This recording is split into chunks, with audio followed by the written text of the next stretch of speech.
Compilação dos ensinamentos de Meixo Sama, áudio, dezembro de 2025. Pessoa simpática.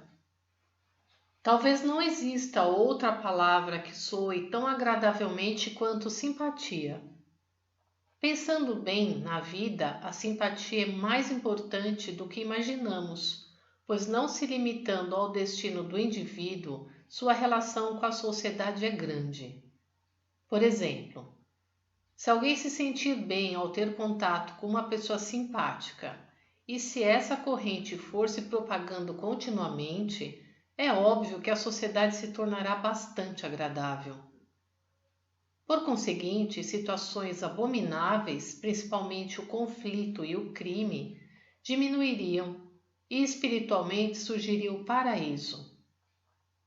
Não existe outro meio melhor que este, pois não requer dinheiro, não é trabalhoso e pode ser posto em prática imediatamente. Embora isso pareça deveras fácil e simples de praticar, como todos sabem, na realidade não é, já que não basta que a simpatia seja apenas aparente. A verdadeira simpatia aflora do interior. É indispensável, portanto, que a pessoa seja sincera de coração, o que depende do sentimento. Em suma, o fundamental é o espírito de amor altruísta. A esse respeito, gostaria de escrever um pouco sobre a minha pessoa. É estranho eu mesmo falar, mas desde jovem, aonde quer que eu fosse, quase nunca era odiado ou detestado. Pelo contrário, na maioria das vezes era estimado e amado pelas pessoas. Analisando a razão desse fato, concluí que possuo algo que me parece ser o motivo. Em qualquer circunstância, deixo meus interesses e satisfação pessoal em segundo plano. Procuro ter em mente apenas aquilo que satisfaz e deixa os outros felizes. Ajo assim não por razões morais ou religiosas, mas naturalmente. Ou seja, esta é a minha natureza. Em outras palavras, é até um hobby para mim. Por essa razão, muitos dizem que possuo uma personalidade privilegiada e é possível que tenha mesmo. Depois que me tornei religioso, obviamente, essa característica se intensificou. Então, quando vejo uma pessoa sofrendo por doença, não consigo ficar parado e impassível e sinto vontade de curá-la a qualquer custo. Ministro de orei. Ela é curada e fica feliz. Ao ver sua alegria, esta se reflete em mim e eu me sinto feliz também. Por ser assim, no passado, criei inúmeros problemas e sofri muito. Mesmo quando percebia que não havia mais chance de cura e que deveria desistir logo, atendendo às súplicas por parte da própria pessoa e sua família, eu cedia. E não pensando os prós e os contras, persistia nas visitas, ainda que fossem em locais distantes. Gastava tempo e dinheiro, e no final o resultado não era bom. Desapontava a todos e muitas vezes recebia queixas e era odiado. Sempre que isso ocorria, eu me censurava, achando que deveria tornar-me menos sensível. Minha personalidade me ajudou muito também na construção do protótipo do paraíso terrestre e do Museu de Belas Artes. Portanto, creio que ela me tenha sido atribuída por Deus. Por exemplo, quando estou diante de uma magnífica obra de arte ou de uma paisagem maravilhosa, não vejo graça nenhuma em apreciá-la sozinho e até fico incomodado. Nasce em mim o desejo de mostrá-las e de entreter o maior número de pessoas possível. Dessa forma, ao invés de desfrutar das mesmas sozinho, minha maior satisfação é divertir e alegrar o próximo, o que também me traz alegria e prazer. Jornal Eco, número 257, em 21 de abril de 1954. arte da religiosidade e da filosofia, democratizando a arte TV no YouTube. Compartilhe os ensinamentos de Meixo Sama. Deus é justo e correto. A essas alturas pode soar estranho afirmar que Deus é justo e correto. Contudo, insisto nesse ponto, pois não só as pessoas em geral, mas até ministros religiosos e fiéis se esquecem disso. Escrevo sobre esse tema porque, apesar de nossa religião enfatizar a justiça e a retidão e se dedicar à prática do bem, vez ou outra, há aqueles que se afastam do caminho correto e se enveredam por rumos indesejáveis. Nessas ocasiões, infalivelmente, eles recebem de Deus algum sinal de advertência. Se eles o ignoram, recebem uma punição rigorosa.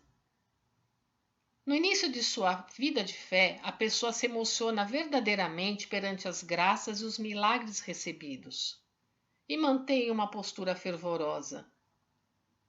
Uma vez que é uma fé correta, as dádivas se fazem evidentes e, naturalmente, essa pessoa passa a ser respeitada por todos. Além disso, sua vida melhora consideravelmente.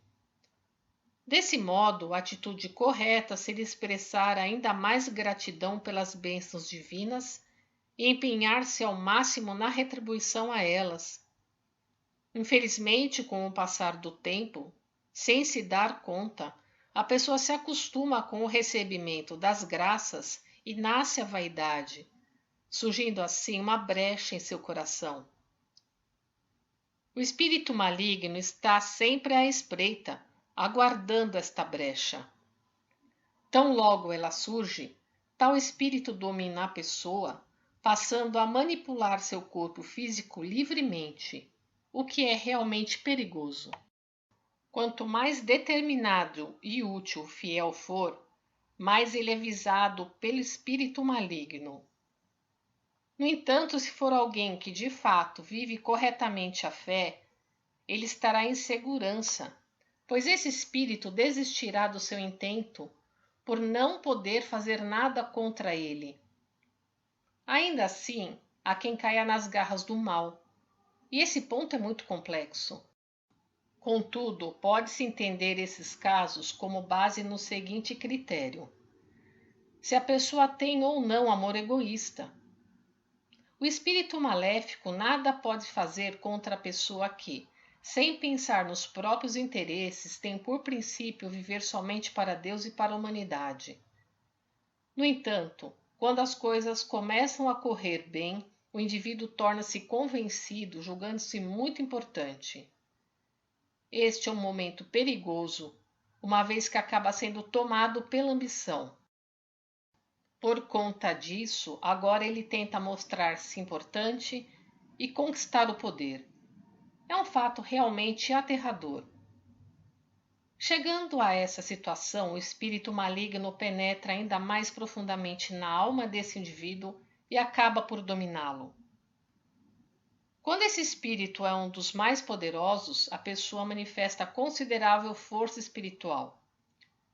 Obviamente, trata-se de um poder temporário, mas como promove a cura de doenças e outros milagres, a vaidade torna-se ainda maior e, consequentemente, a pessoa é levada a pensar que é a encarnação de alguma divindade e começa a agir como tal. No Japão existem muitas novas religiões cujos fundadores são, na maioria, desse tipo. Todavia, como não se trata de divindades autênticas, após certo tempo eles acabam entrando em decadência. Aqui reside um ponto que exige atenção.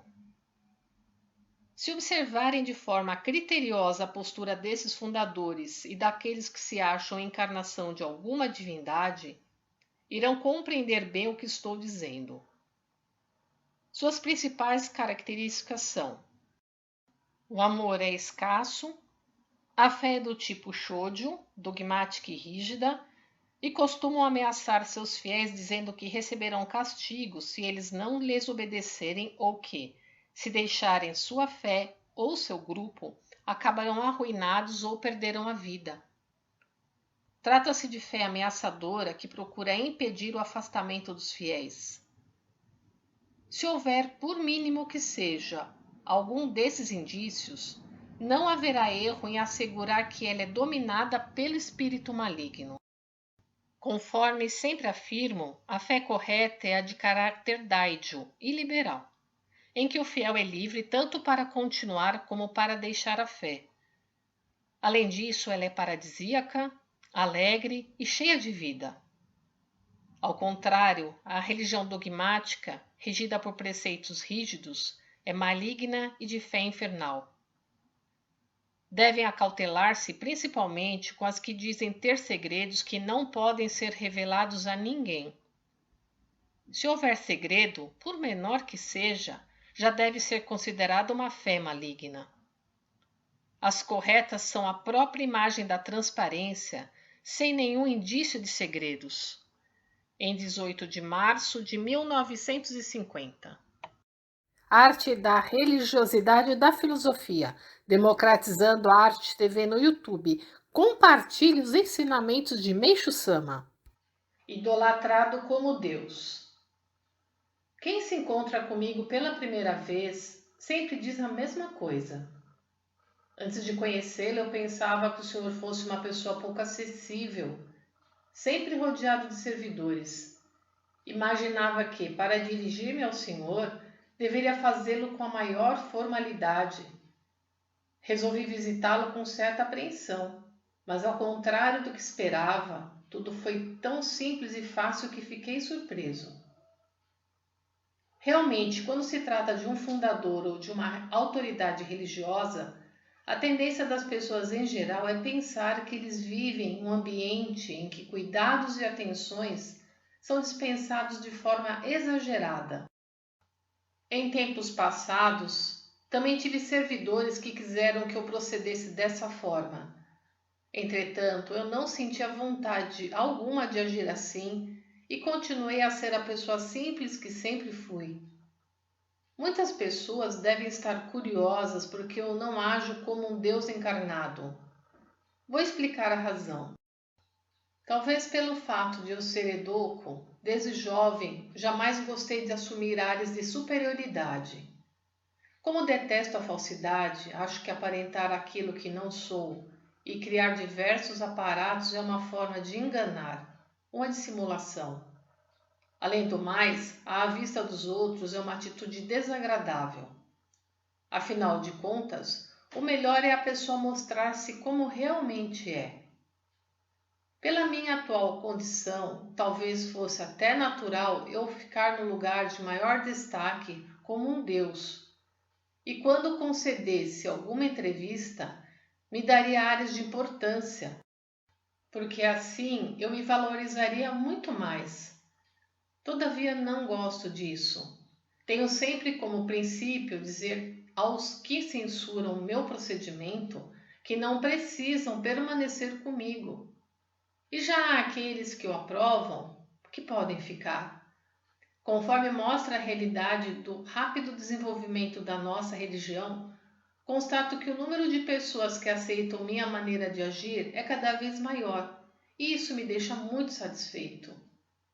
Devo acrescentar que considero minha natureza muito diferente da de outras pessoas. Detesto imitar o que os outros fazem. Este é um dos motivos pelos quais não me comporto como um Deus encarnado. Quero ter sempre a aparência de uma pessoa comum, o que é uma quebra de paradigma. Tudo isso contribuiu muito para que eu pudesse descobrir o Jorei, um tratamento terapêutico revolucionário. Além disso, se eu quisesse, poderia enumerar muitas outras ações minhas que se opõem aos modelos estabelecidos. Como os fiéis sabem, manifesto o poder de curar doenças através do Hikari, que confecciono escrevendo uma letra numa folha de papel. Trato as diferentes divindades com igual respeito. Estou construindo o modelo do paraíso terrestre. Empenho-me na promoção da arte, evito a ostentação religiosa, etc. A propósito, dias atrás, fui visitado por uma jornalista da revista Fujin Koron, que me disse ter ficado surpreendida ao chegar à entrada da nossa sede provisória. Ao perguntar-lhe o motivo, ela disse que achou estranho não ver nenhum aparato que lembrasse uma religião. Daqui por diante, planejo realizar empreendimentos religiosos em todos os campos da sociedade e pretendo que eles rompam muitos padrões. Por conseguinte, gostaria que os aguardassem ansiosamente. Em 13 de maio de 1950.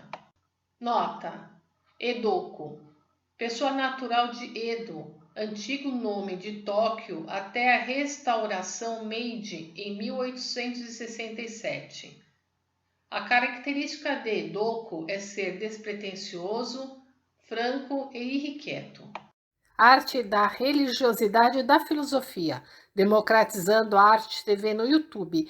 Compartilhe os ensinamentos de Meishu Sama. Minha maneira de pensar. Tenho o costume de pensar profundamente sobre todas as coisas. Suponhamos que se elabore um projeto qualquer. As pessoas, na sua maioria, ficam ansiosas, querendo logo colocá-lo em prática. Além disso, confiando na sorte, acham que, uma vez iniciando sua realização, de alguma forma tudo dará certo. Contudo, ao executá-lo, percebem que as coisas não ocorrem como esperado e geralmente acabam fracassando. Tais pessoas só pensam no sucesso, não levando em conta a possibilidade de fracasso, o que é muito arriscado. Eu, no entanto, faço o contrário. Desde o começo, considero a possibilidade do insucesso. Elaboro um plano à parte para o caso de fracasso.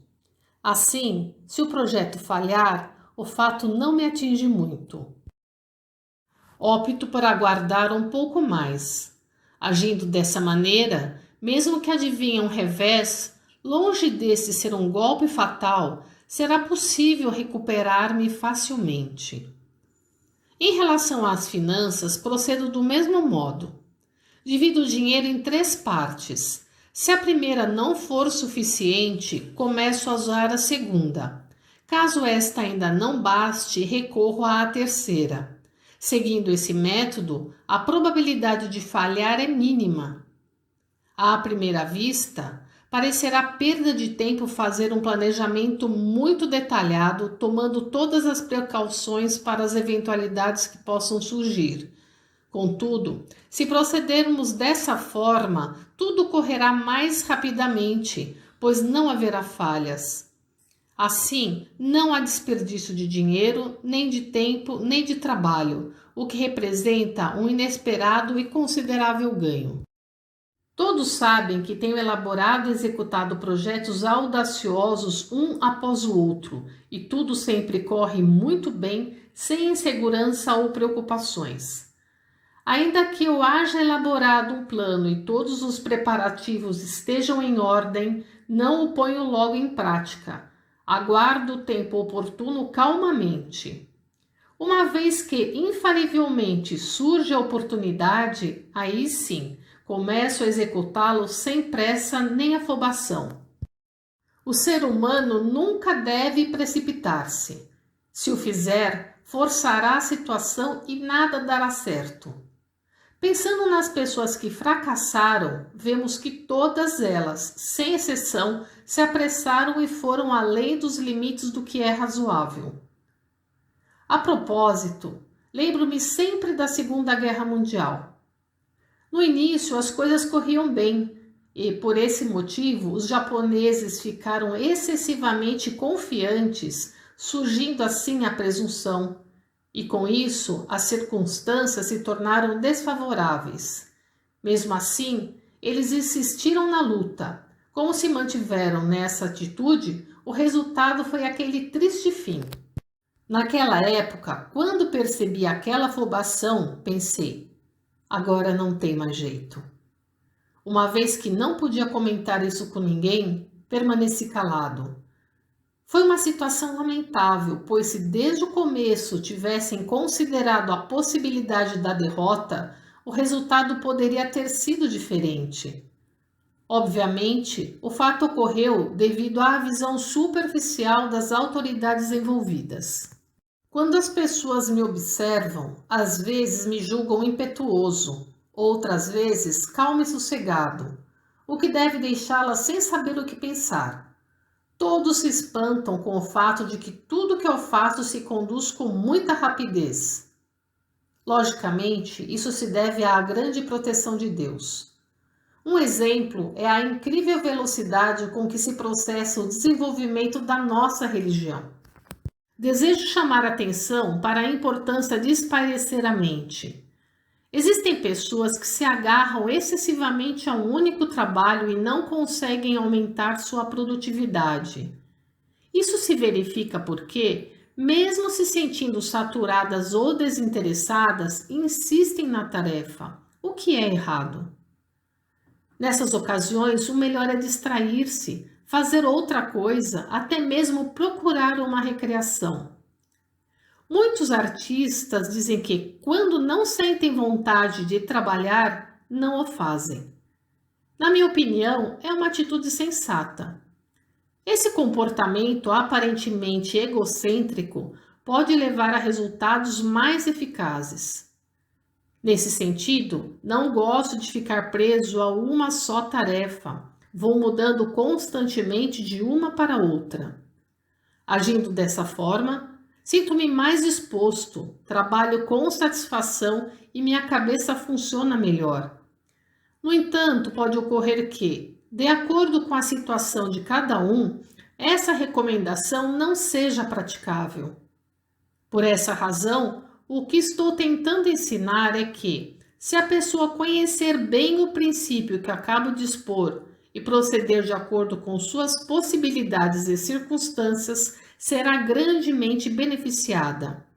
Em 25 de junho de 1952. Relato 23. Estado de unidade Deus-Homem. Quando me recordo do cotidiano de Meishu Sama, vejo que, apesar de ele agir com bastante espontaneidade, de fato sempre foi consciente de sua posição como religioso. Sinto que ele vivia com moderação conforme os princípios da ética. Eu pensava que a severidade de Meishu Sama com relação ao horário se devia à sua personalidade. Contudo, ele dizia: há vezes em que sequer desejo me mexer de tão cansado que estou. Se fizer isso, porém, ao incentivar os membros a respeitar o horário, estarei mentindo. Ao saber que ele próprio se empenhava na prática dos ensinamentos que nos transmitia, senti uma profunda gratidão. Ele também afirmava: atrapalhar meu tempo é atrapalhar o trabalho de Deus, demonstrando que estava em constante estado de unidade Deus-Homem. Tais palavras significavam que lhe mantinha uma autodisciplina bastante rigorosa. Para os praticantes da fé, é muito importante estar sempre em concordância com a vontade de Deus. Todavia, o que é a vontade de Deus? Na prática é difícil saber. Quanto a isso, Meishu Sama nos orientava. Basta fazer como eu faço. As coisas que não me agradam também não agradam a Deus, de forma que ser aprovado por mim significa ser aprovado por Ele. Pensando dessa maneira, creio que Meishu Sama nos ensinava a vontade divina por meio de suas práticas diárias. Extraído do livro Reminiscências sobre Meishu Sama, volume 1, página 77. Nós podemos mudar o nosso destino. Gostaria de escrever sobre o destino, mas é preciso que se saiba que as pessoas muitas vezes pensam que predestino e destino significam a mesma coisa. A diferença, no entanto, é radical. O predestino é algo que já está determinado desde antes do nascimento, ao passo que o destino pode ser definido pelo ser humano. Todos já devem ter vivido a situação de seus desejos e aspirações não se realizarem com facilidade. Isso se deve, como disse, aos limites do predestino de cada indivíduo, que já estão determinados e, evidentemente, não podem ser ultrapassados. Por conseguinte, seria essencial a pessoa conhecer claramente os limites de seu predestino. Todavia, isso é muito difícil. Aliás, pode-se dizer que é quase impossível.